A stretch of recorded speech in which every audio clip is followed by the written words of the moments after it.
Halo masyarakat berkebun dan juga produsen benih, kali ini Mari Berkebun masih bersama saya Widya Utami akan kembali mengajak Anda untuk berbincang terkait dengan masalah perkebunan.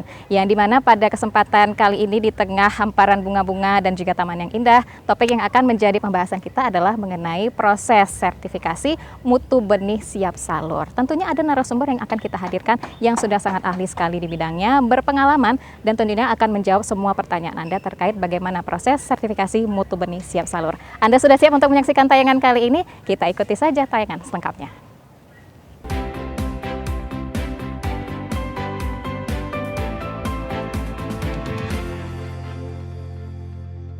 Ya baik produsen benih dan masyarakat pekebun, saat ini sudah ada Ibu Susilawati Lubis SPMP selaku pengawas benih tanaman ahli media yang akan berbincang bersama kita pada program Mari Berkebun kali ini. Nah Ibu Susi, ini kan topik yang akan menjadi pembahasan kita adalah proses sertifikasi mutu benih. Nah Bu, kalau berbicara soal proses sertifikasi mutu benih, sebenarnya prosedur yang harus dilakukan pada saat melakukan sertifikasi mutu benih ini seperti apa? Nanti kan akan diedarkan begitu ya Bu ya? Nah langkah-langkahnya bagaimana ini? Baik Mbak Widya, sebelum saya bicarakan prosedurnya seperti apa, saya ingin menjelaskan apa sih sebenarnya sertifikasi mutu benih itu. Sertifikasi mutu benih tanaman perkebunan adalah suatu proses pemberian sertifikat terhadap sekelompok benih yang telah memenuhi standar mutu yang ditetapkan oleh pemerintah.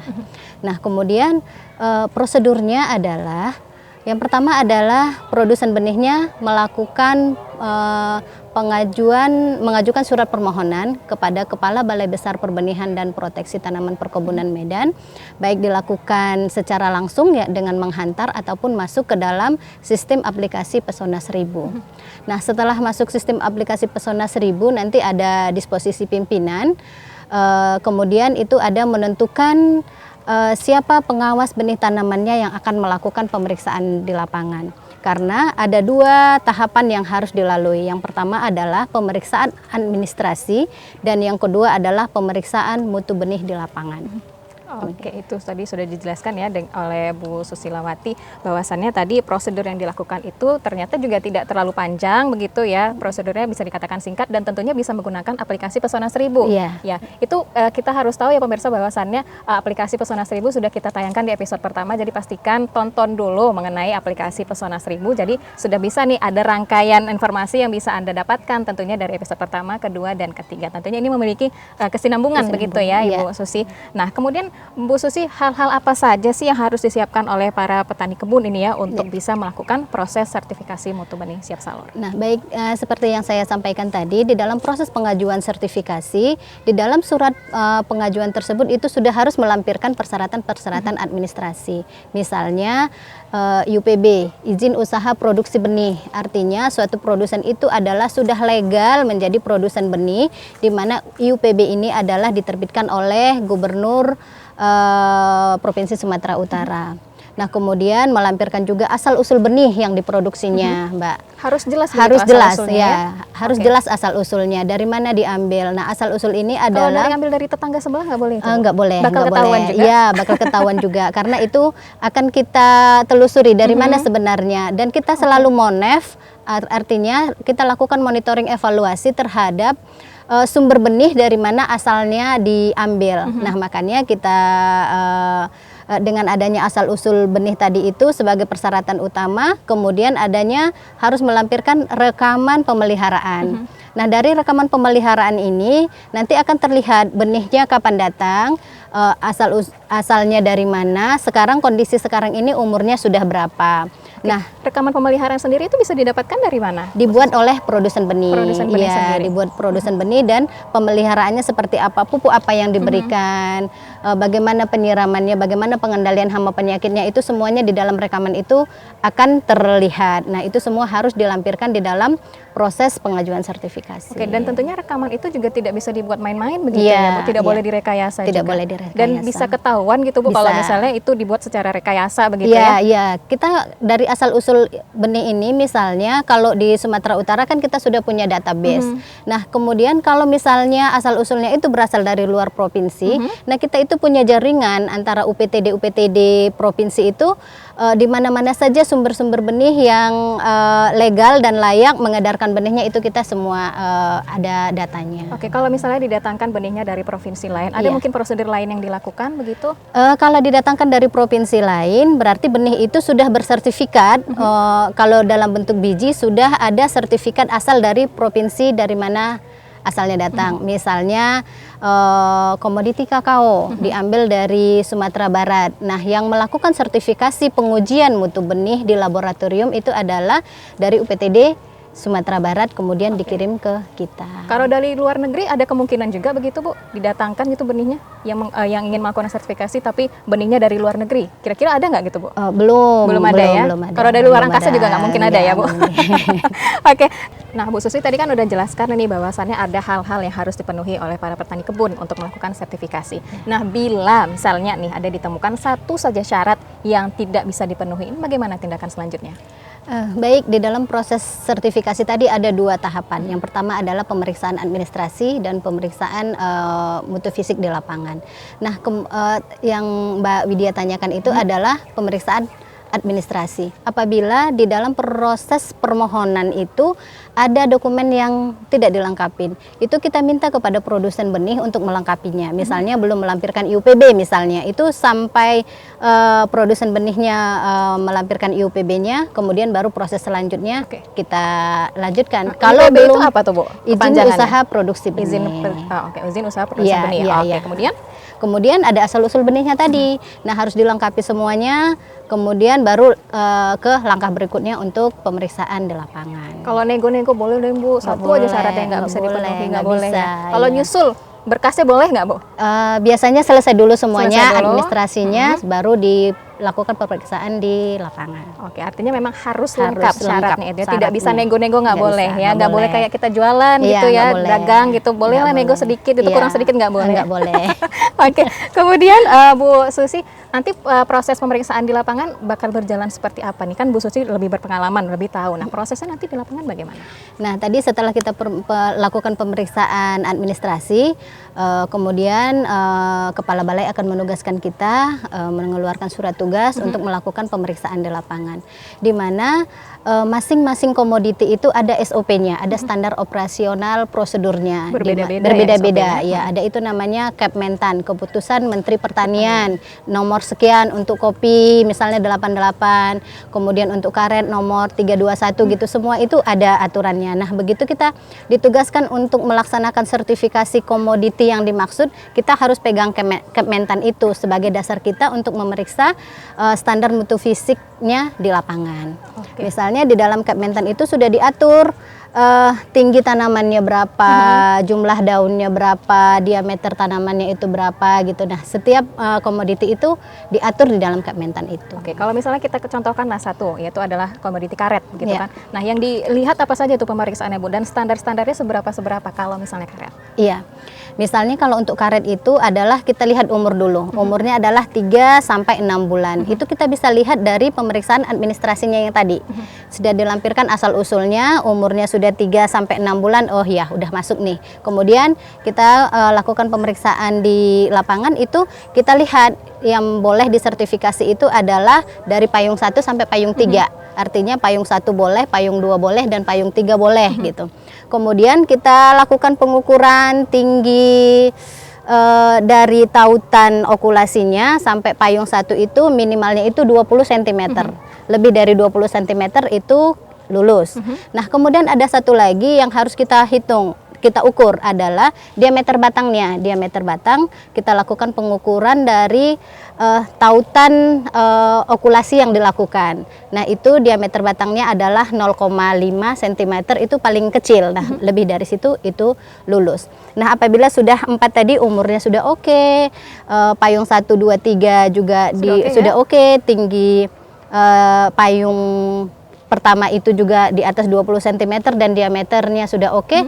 Dan yang terpenting lagi adalah kita harus melihat kesehatan benihnya. Nah, benihnya ini harus sehat.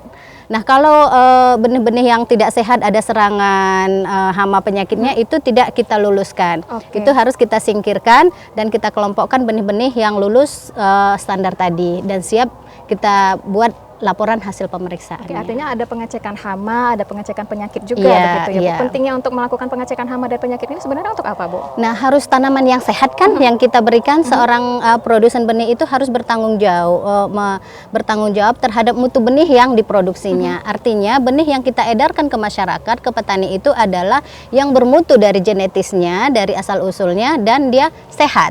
Nah, kalau dia tanaman yang penyakitan kita berikan ke petani, gimana ya, Mbak ya? Iya, benar sekali. Ya, kasihan ya petani penerimanya. Oke, nanti akan berpengaruh juga tentunya untuk yang menggunakannya Iya, begitu ya. iya. Kita contohkanlah sebagai minuman ini. Kalau misalnya tadi adalah buahnya yang tidak segar, tentunya akan berpengaruh juga untuk Iya, tubuh kita iya, begitu ya. demikian, iya. Nah, tentunya kemudian Bu Susi setelah dilakukan pemeriksaan di lapangan, langkah selanjutnya ini bagaimana? Apalagi proses selanjutnya? Nah, kemudian tadi kita sebagai pengawas benih tanaman sudah melakukan pemeriksaan administrasi, pemeriksaan mutu fisik di lapangan, kemudian kita mengeluarkan namanya laporan hasil pemeriksaan. Nah, dari laporan hasil pemeriksaan ini kita sampaikan kepada pimpinan. Nah, kita tadi sudah menulis di situ lulus atau tidak lulusnya, seberapa banyak benih yang lulus. Kemudian itu di kantor Balai Besar Perbenihan dan Proteksi, Kepala Balai nanti akan menerbitkan sertifikat mutu benih dan layak untuk diedarkan. Oke, kalau sudah layak untuk diedarkan berarti sudah bisa nih ya, Bu ya, kita edarkan benih-benihnya gitu. Nah, setelah terbit sertifikat mutu benihnya tadi, ada lagi kewajiban dari produsen benihnya, Apa yaitu tuh? adalah mencetak label. Label dari setiap tanaman. Apabila yang dimohonkan tadi 20.000 tanaman, berarti ada 20.000 label yang harus dicetak. Nah, kemudian di label itu ada dicantumkan sertifikat, nomor sertifikat yang kita terbitkan tadi, komoditinya, umurnya, dan nama produsen benihnya dan kemana diedarkan benih ini. gitu.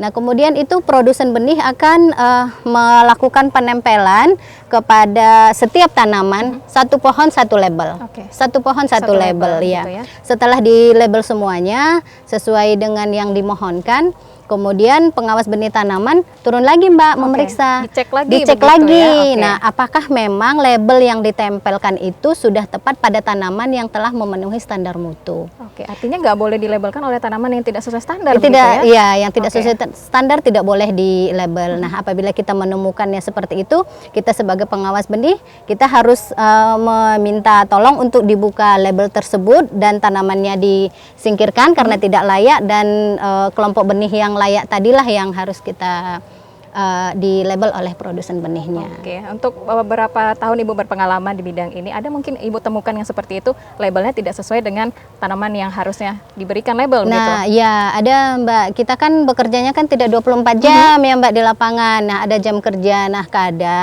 terkadang, dan ini harapan yang mau kita sampaikan kepada produsen benih, karena mutu benih itu adalah tanggung jawab dari produsen benih. Kadang kita setelah kembali dari lapangan, yang bekerja di lapangan itu, Mbak, ditempelin aja nih labelnya kepada benih-benih, kemudian diedarkan, ada komplain gitu ya kan, padahal tadi tuh kita sudah memeriksa benih yang lulus ini loh Pak, yang seperti ini loh Pak gitu ya kan, tetapi setelah kita kembali dari lapangan, benih-benih tadi ditempelin lagi kepada tanaman-tanaman. Asal tempel itu karena tidak tahu, Bu, atau memang sebenarnya tahu tapi ya udahlah biarin aja begitu? Sebenarnya apa kasusnya yang ditemukan di lapangan? Iya, kadang memang yang menempel itu adalah pekerja yang di lapangan, kadang mungkin tidak tahu ya kan, kadang juga ya namanya nakal ya, Mbak ya. Dan itu ada aja ya nakal. Nah, harapan kita ke depannya produsen benih itu tidak melakukan hal-hal yang seperti itu.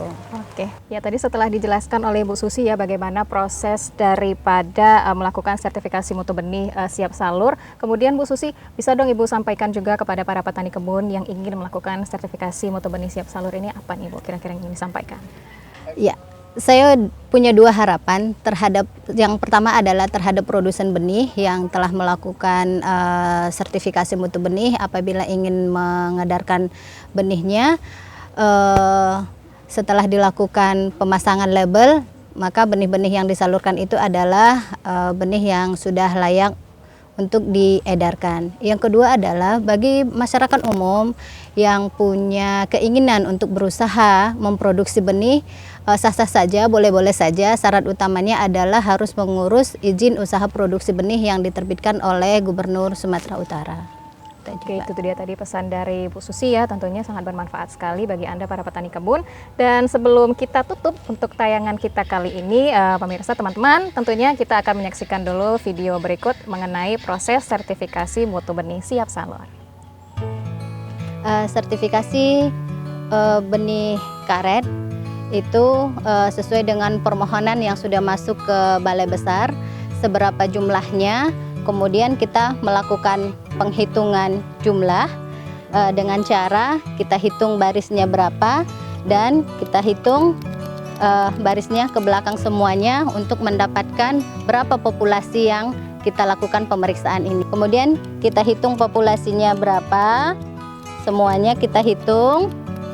Setelah kita hitung barisnya tadi, kita hitung sampai ke belakang berapa semua total populasi yang kita periksa. Kemudian setelah kita tahu populasinya berapa, kita akan mengambil sampel 10% dari jumlah yang dimohonkan. Kemudian kita melakukan pemeriksaan, kita melakukan penghitungan jumlah payung. Yang disertifikasi ini adalah payung 1, kita hitung. Ada yang payung 2, itu boleh disalurkan dari payung 1, 2, dan 3. Kemudian setelah itu kita lakukan pengukuran diameter batang. Diameter batang yang diperbolehkan lulus sertifikasi itu adalah 0,8 cm. Nah, kemudian kita lakukan pengukuran diameter batang.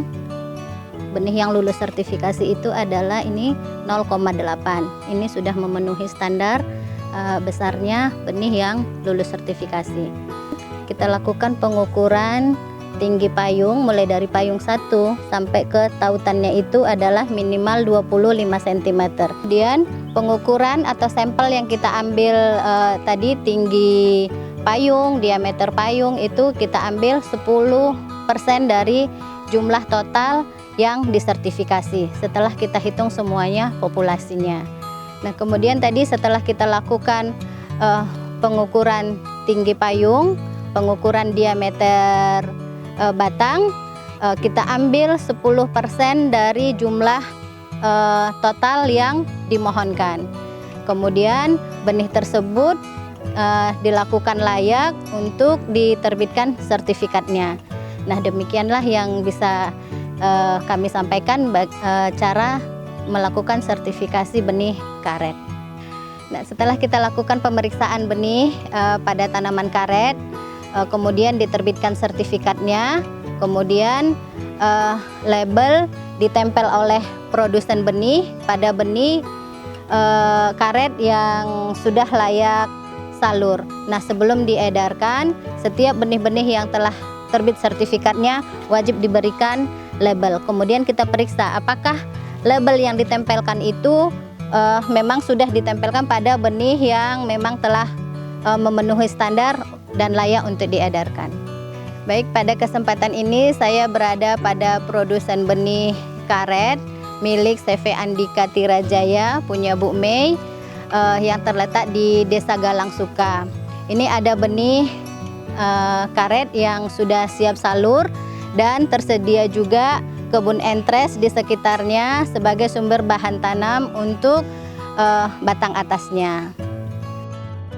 Ya, masyarakat pekebun dan juga produsen benih tadi sudah bersama-sama kita saksikan ya tayangan dari video mengenai proses sertifikasi mutu benih siap salur, dan juga tadi sudah ada penjelasan dari Ibu Susi mengenai proses-prosesnya juga bagaimana petugas nanti turun ke lapangan begitu ya Bu, dan tentunya ada juga persyaratan yang harus dilengkapi.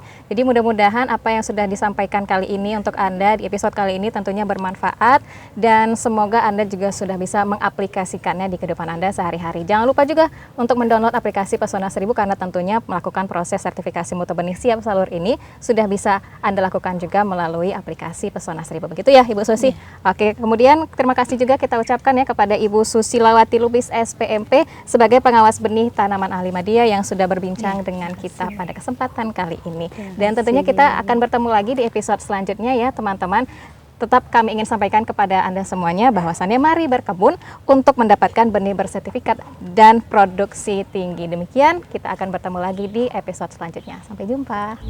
Diminum Bu, kita minum ya.